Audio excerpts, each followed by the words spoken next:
Greetings once again from the illustrious studios of the Casa de Single Wide. I hope everyone is well. This is your humble reporter, Leroy, at your service. First off, China is threatening Taiwan, doing flyovers with military planes and got all their ships and all that stuff. But fortunately, Beijing Biden has his son Hunter, the crackhead, meth head, pedophile, whatever. He's got him advising him, so it's all good. He told his dad not to take a trap and just stay out of it.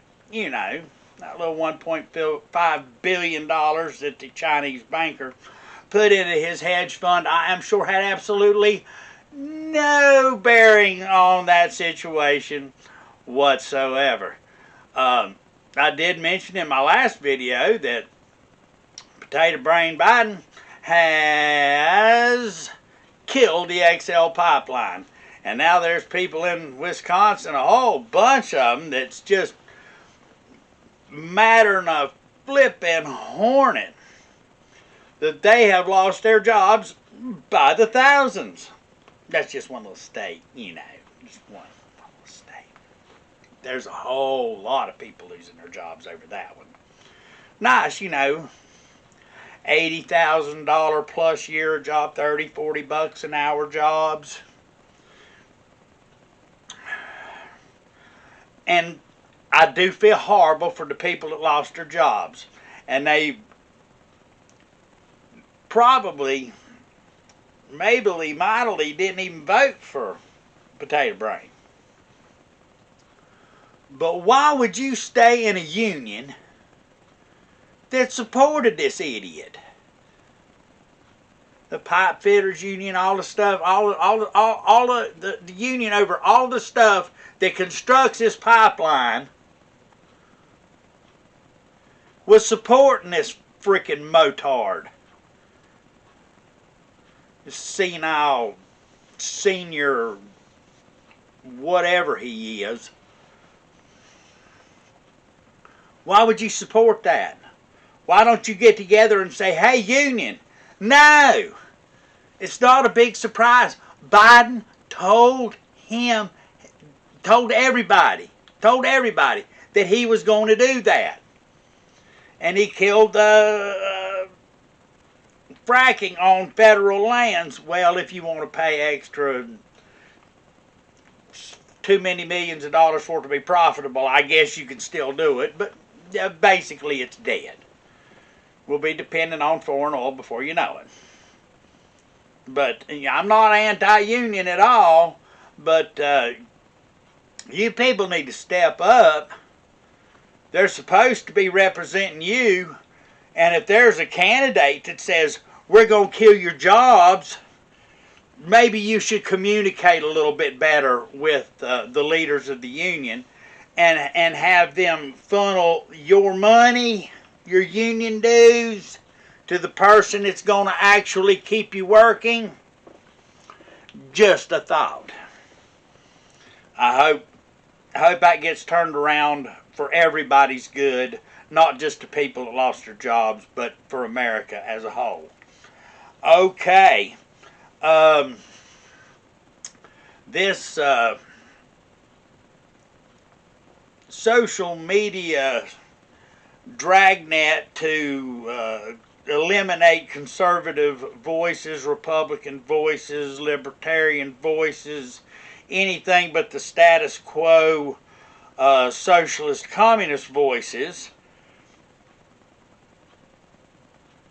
should have come to an end near the beginning of President Trump's administration. They had 2 years. 2 years with majority Republicans in the House and the Senate and the executive.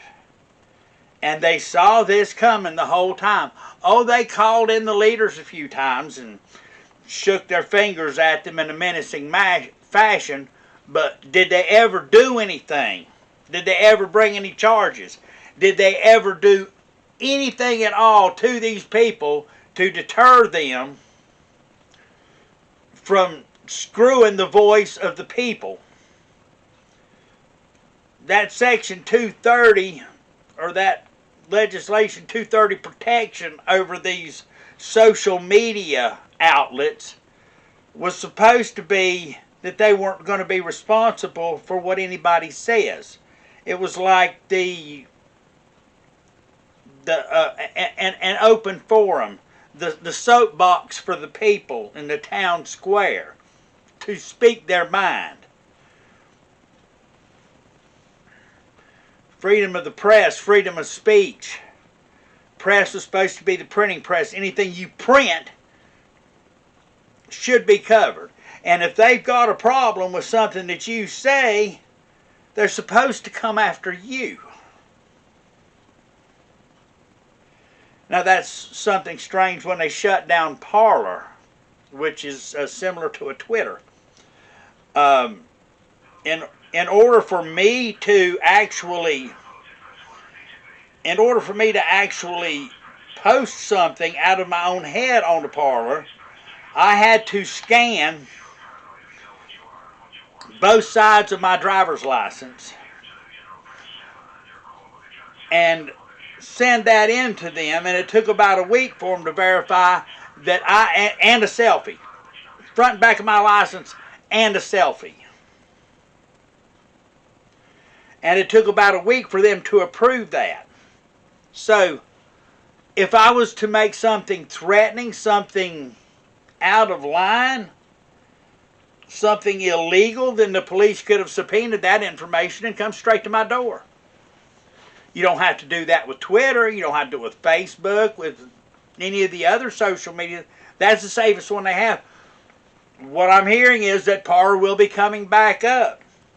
But what should scare every blame one of you is that the place that they had to go to get a server to handle their little free speech platform, they had to go to a server in Russia. Nobody in the United States would host anything that actually promoted free speech. That ought to worry you. It really should. Oh, something that I did miss about Inauguration Day, and I apologize for this, I really do. And if you haven't heard it, you should. A few hours before Potato Brain Biden was going to be inaugurated, he fired the White House butler. So after his inauguration, he went up to the White House, and the person that was supposed to let him in had been fired. And he was locked out of the White House. I love that. That's the kind of forward-thinking individual that we have here.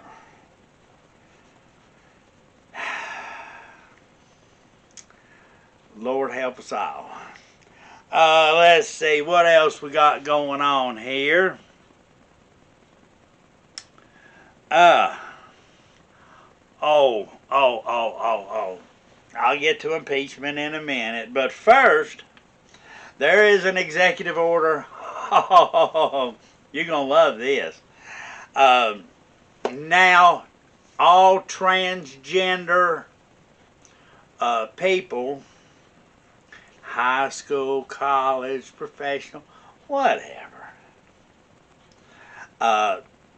they can join in the sports with the sex that gender that they relate to in between their ears, not necessarily the downstairs part of the situation.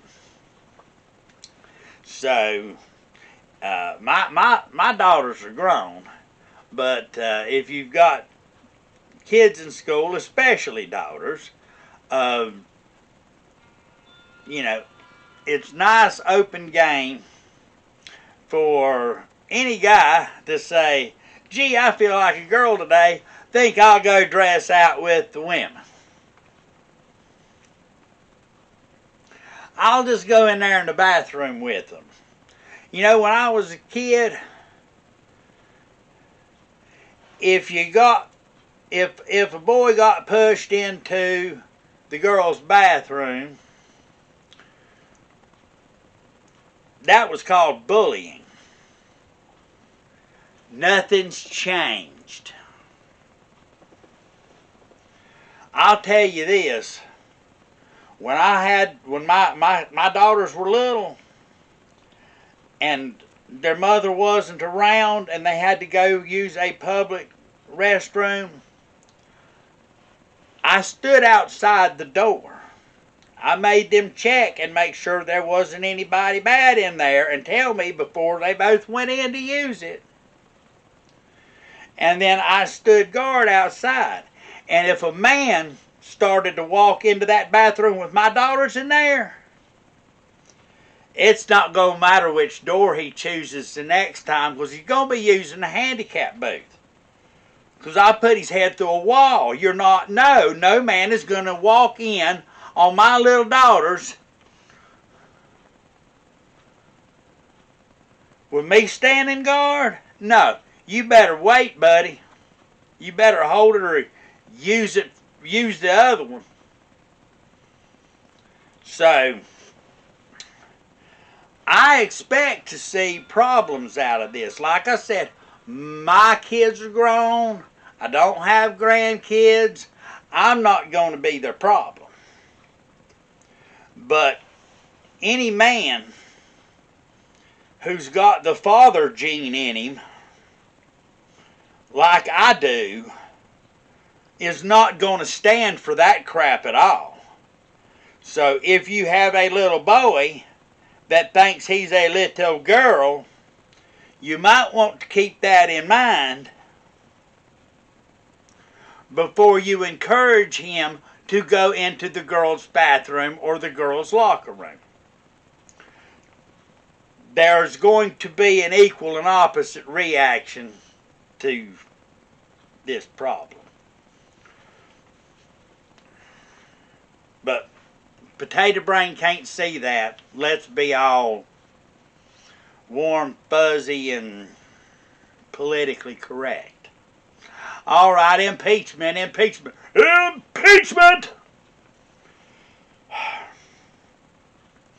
This whole thing should have died before they started it. They spent 4 hours, something like that. No evidence, nothing.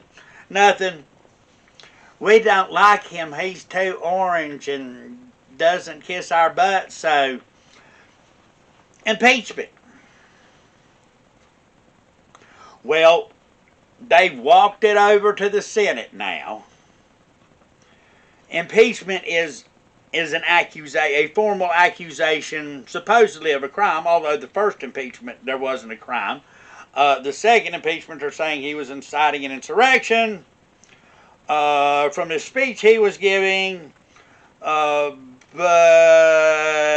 it was 2.5 miles away from where his speech was being given. Excuse me. Where the Capitol building was at. And I think it was like maybe 15 or 20 minutes into the speech when the people started breaching it. He wasn't anywhere close to done. So by the people who were listening to his speech, by the time they'd walked that 2.5 miles, almost 2.5 miles, most of the people were heading the other way. And most of the people that were inside, it appeared to me, were being let in by the police through the gates holding the door open, taking selfies with the cops. So there's absolutely positively nothing. I've listened to the entire speech. There's nothing that President Trump said that would incite violence, unless go to the Capitol and peacefully and patriotically let your voices be heard. Does that sound like a call to arms to you? It doesn't to me. Justice Roberts has even said, no, I'm not going to oversee this impeachment because it's not constitutional. And impeachment, that accusation, once it goes to the Senate, if they are convicted by 2/3 majority, good luck with that, then that person is removed from office and they're no longer president. Y'all been watching TV? Did they happen to see where Potato Brain got sworn in and Trump's not in the White House, not president anymore? Did anybody catch that? Wonder how many millions of dollars they're going to waste on this.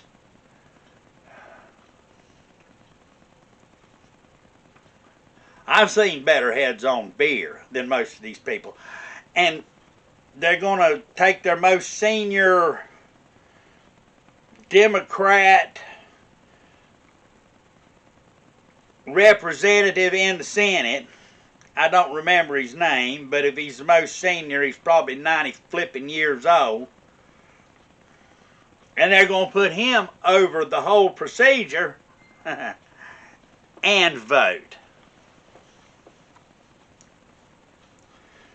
No chance for witnesses, no evidence, anything like that in the House, nothing.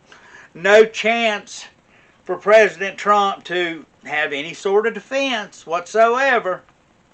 And they'll say, well, there's not any, hard set rules with the impeachment stuff, and there's a Constitution, you morons. There's due process, you idiots. Not you.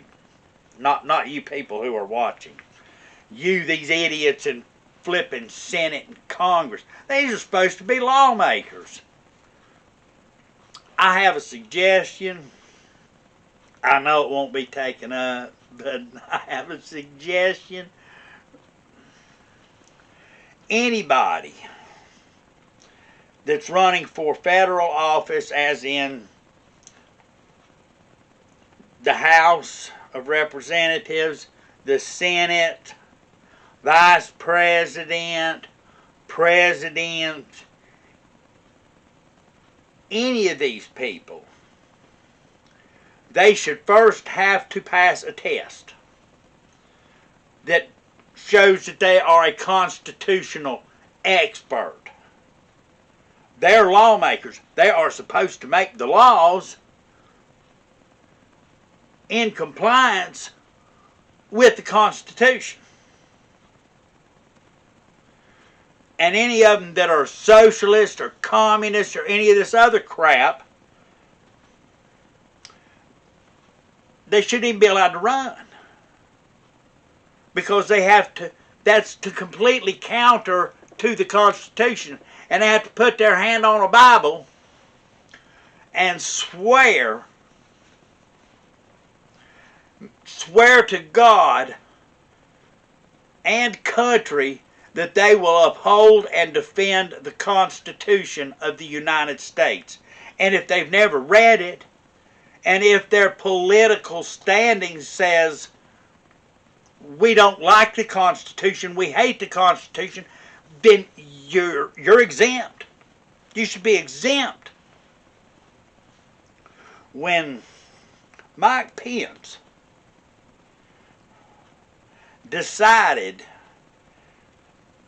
out of the dueling electors of 6 or 7 states where the state legislature had sent selected electors and sent their votes to Washington, D.C. in accordance with Article 2, Section 1 of the Constitution, and the secretaries of state and the governors selected a different set. Now, the ones the state legislature selected went to Trump. the ones that Secretary of State and Governor sent in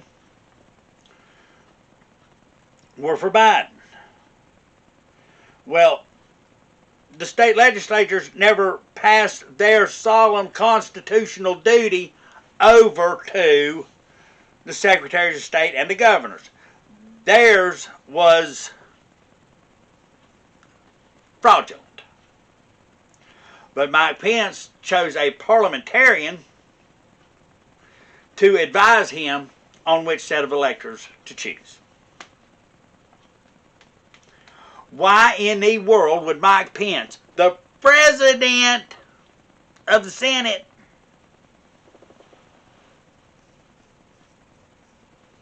need to ask anybody, the number one lawmaker in the land, to actually construct the laws for the President to sign? Why is he asking somebody else about what he's supposed to do with the Constitution? That's just proof positive that there needs to be some testing done. A little cognitive testing wouldn't be bad either. Anyway, that's all I got for you today. My battery's about dead, and you probably heard enough of me anyhow. But I love you, everyone. God bless you. Please like, share, subscribe, and click that little dinger bell and let them know to notify you when I make another video. God bless you, everyone. I love you. Have a wonderful, wonderful, wonderful day. See ya.